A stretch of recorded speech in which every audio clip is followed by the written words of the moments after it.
Thank you, everybody, for coming to the Aaron Torres Podcast YouTube page. I do have one quick favor before we get to the video that you came here for, and that is very simply this. You see that little red subscribe button below this video? Go ahead, smash that subscribe button. It really does help me. It really does help this channel grow and my audience grow. So go ahead and hit that red subscribe button. And now, here is the video that you came here for. Get us some positive on-the-field football news. One team that I weirdly haven't really talked about at all on this podcast is actually Alabama, number one team in the country. And the reason I haven't really talked about them is because they've kicked the crap out of everybody they play. And it's hard to have great hard-hitting analysis on a team when they're beating everybody, 42-10, 46-6, 38-19.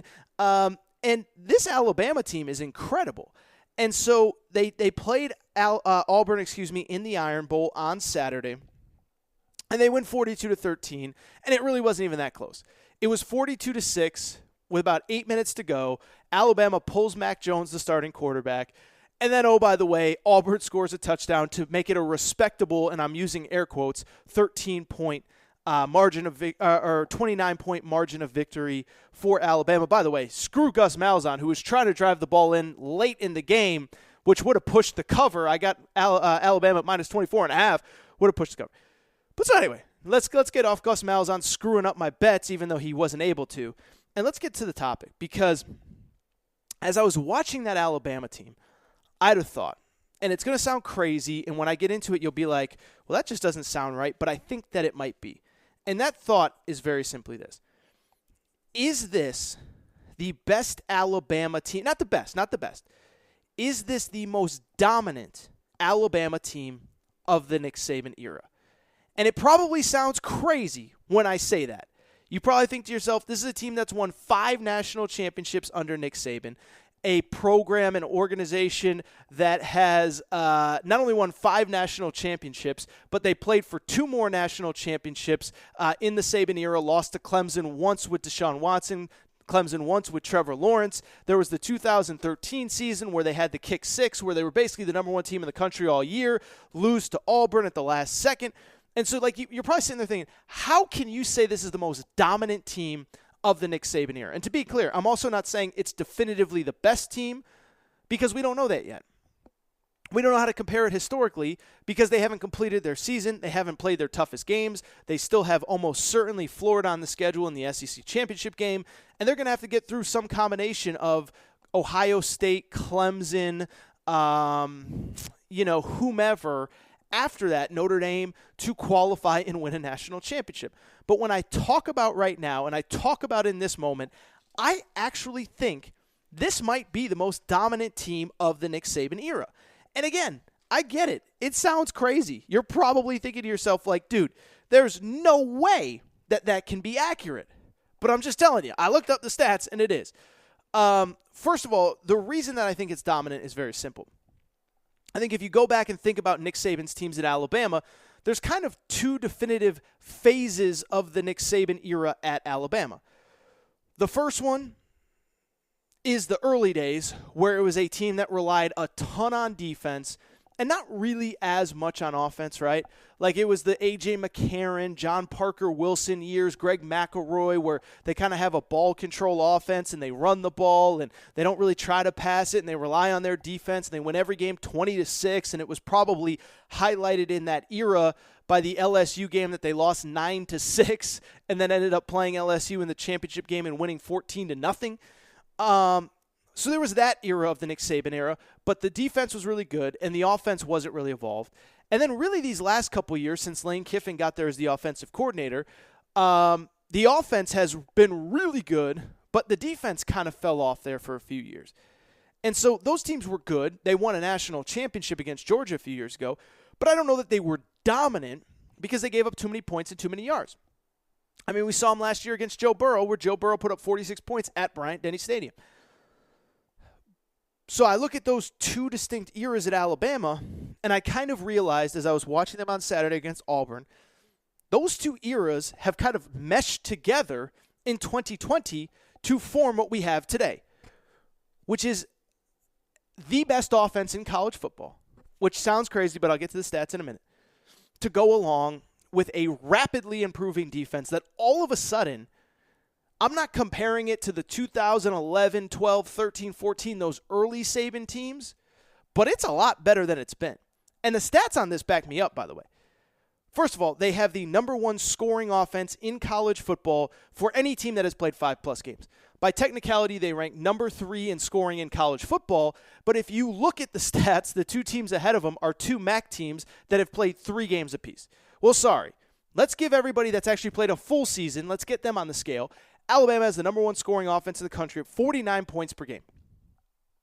What's incredible that I was thinking about was we all gush over how great BYU's offense is, and BYU's offense is great, by the way. It's really fun to watch. I know that they ducked the Washington game and blah, blah, blah, blah, blah, blah, blah, blah, blah. But that Alabama offense is outscoring the BYU offense, and Alabama's played now, 8 SEC games, 7 SEC games, as opposed to BYU, which has played 8 non-Power 5 teams? So you got that going for you. Number 1 scoring offense in the country. But how about this? Number 13 scoring defense in college football, and even that number is a little bit misrepresented. And here's why.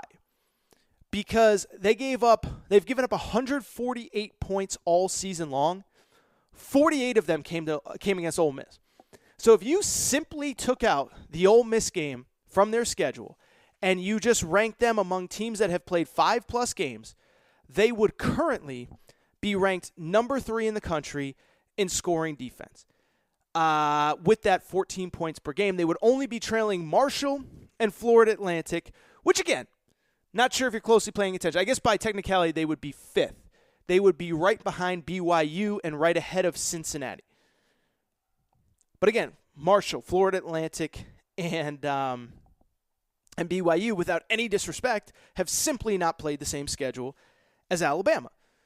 And so I look at that fact, 49 points a game on offense, 14 points per game on defense, and then I add it with the fact that it's against an SEC-only schedule.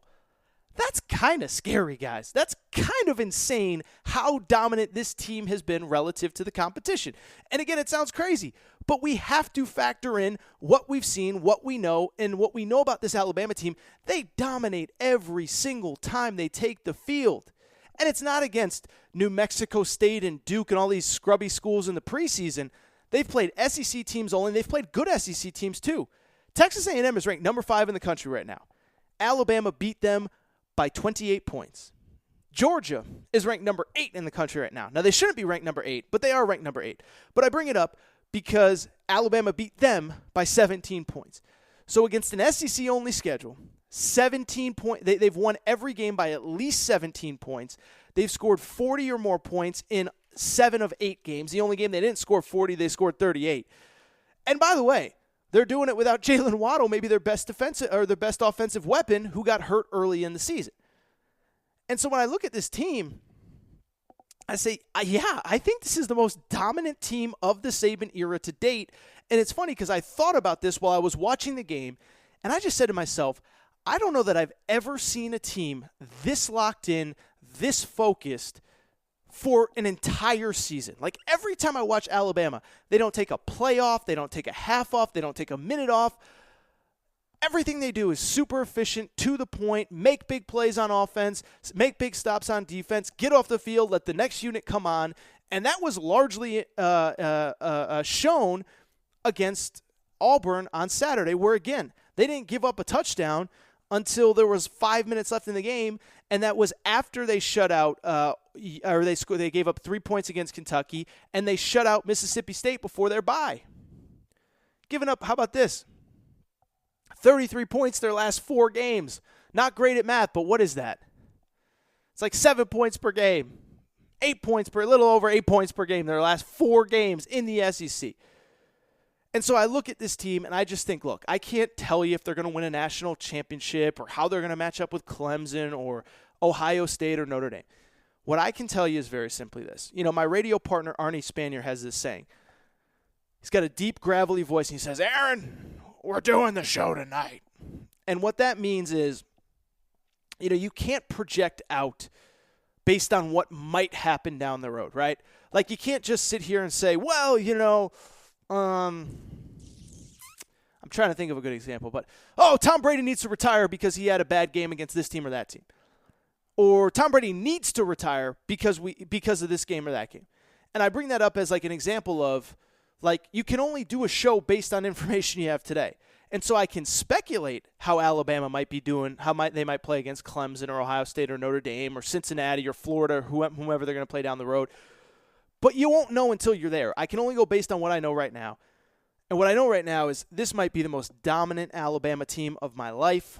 And by the way, credit to Mac Jones too, by the way, who I think personally should be the Heisman favorite right now, leading college football in yards per completion at over 12 per game. This for anybody who's thrown, a reasonable number of passes. 6 in total passing yards, 23 touchdowns, 3 interceptions, and completing an insane percentage. Also 11 touchdowns, 1 INT.